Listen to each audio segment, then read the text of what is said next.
It seems like more fires than usual have broken out lately. That's true. The cold months mark high fire season for several reasons. ABC 21's Corinne Rose talked with some experts about preventative measures you can take right now to help keep you safe.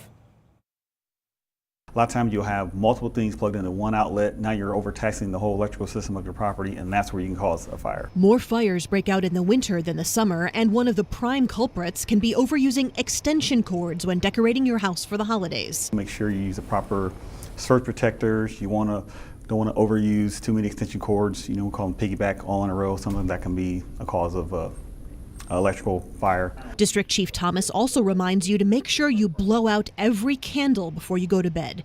Another culprit, home heating. Change your furnace filter when you're supposed to, and have an expert out to properly clean the furnace and check it over to make sure carbon monoxide isn't leaking from the heat exchanger. Been to homes where it has been maintained for years. All of a sudden somebody's getting sick.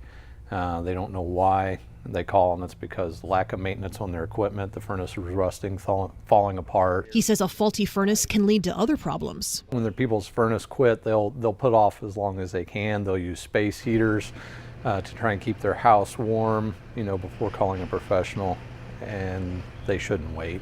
Keep those away from the walls and other combustible materials. Make sure that doesn't cause a fire.